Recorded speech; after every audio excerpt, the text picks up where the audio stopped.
most welcome to Historiesbanorna, History Reconnaissance. This is the 89mm War, the less known story of the gigantic German-Soviet railroad logistics struggle on the Eastern Front in World War II. The scene for the war on the Eastern Front, 1941–45, was enormous, from the Baltic to Barents Sea to the Black Sea and the River Volga. The roads in the Soviet Union were often substandard and unpaved, turning into seas of mud in the spring and autumn.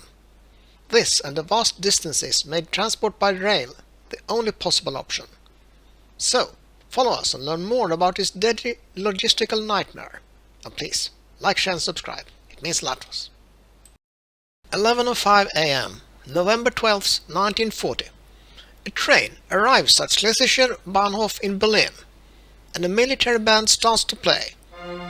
It's the Internationale, until 1944, the national anthem of the Soviet Union. This was a tune seldom played in Berlin in 1940. Leaving the train with his entourage is Soviet Foreign Minister Vyacheslav Molotov, and he is greeted by his German counterpart Joachim von Ribbentrop. More than 4 years later, July 17, 1945, Molotov would return, but there were differences, big and small. Much of Berlin was nothing but rubble, and Molotov's train didn't stop at Schlesischer Bahnhof. It continued further through the city, and the distance between the tracks were 89mm wider than last time. Molotov was also traveling with his boss, Joseph Stalin. The agenda had changed significantly. No longer was the subject negotiating zones of interest, it was the world order after the unconditional surrender of Germany. Now, I'm sure you wonder about those 89mm, and the answer is gauge, the distance between the two rails of a railway track. The standard in Germany and most of Europe then and now is 1435mm. Not so then in the Soviet Union, and neither in Russia, Belarus or Ukraine today. There, the gauge is 1524mm, a small but so very significant difference of plus 89mm.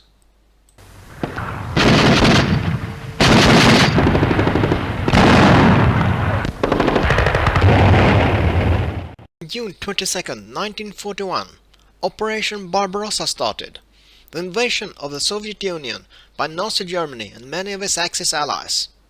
Large parts of this storm erupted over the borderline that since 1939 divided Poland in a German part called the General Government and the eastern parts annexed by the Soviet Union. The Germans had since 1939 tried to repair the railroads in the western parts and increase their capacity, using Army Railroad Engineers, Eisenbahnpioniere, German Work Service, Reichsarbeitsdienst, prisoners of war, and not-so-voluntary Polish workers. In the Soviet-annexed part of Poland, the major rail lines had been converted to Russian broad gauge, that is, moving one of the rails, those 89mm outwards. At the same time, they had dismantled marshalling yards and maintenance facilities, leaving only lines for thoroughfare, something that complicated both the German advance in 1941 and the retreat in 1944. Since German locomotives and rolling stock could not run on the Soviet broad gauge, the plan was to take this from the Soviet railroads. This did not happen to the extent planned. Much was destroyed, and the order from Stalin was, if Red Army units are forced to retreat, all rolling stock must be evacuated. Not a single locomotive or carriage can be left for the enemy. So, a gigantic process was started by the Germans. The conversion of the broad gauge lines to standard gauge. That is, moving one rail of the track 89mm inwards, over and over again. In 6 months, 15,000 kilometers of railroad had been converted, and in the following 2 years, another 15,000 kilometers. In the beginning of Operation Barbarossa, many road and railway bridges were left intact.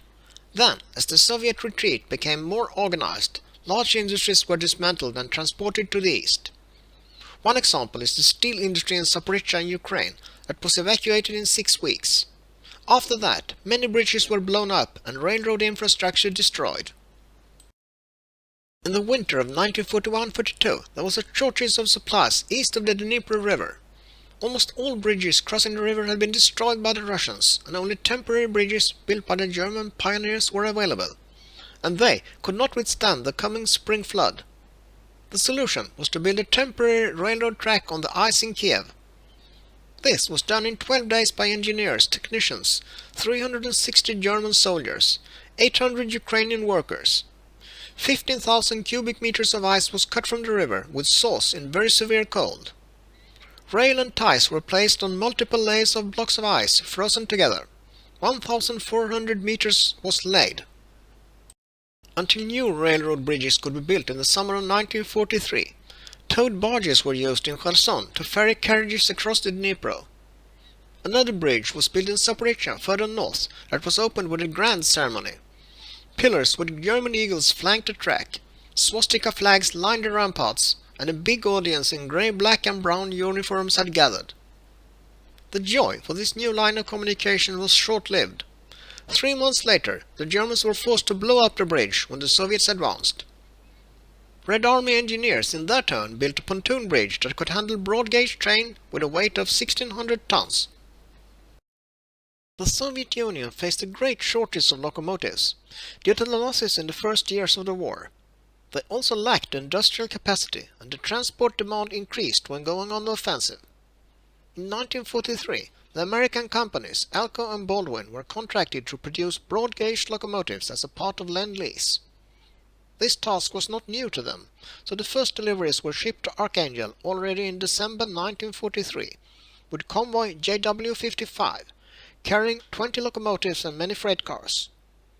Another 56 locomotives with convoy JW-56 in January 1944. In addition, 24 locomotives were shipped from Portland, Oregon on the US West Coast to Vladivostok in the Eastern Soviet Union. Ships used on that route had low capacity, so these ships were rebuilt to carry between 14 and 18 locomotives each.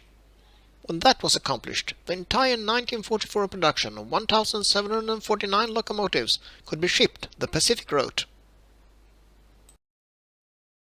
This was the battlefield, and the lifelines pouring in lend-lease weapons and supplies from Archangel in the north, the Trans-Siberian Railway from Vladivostok in the far east, and from Iran to Azerbaijan in the south.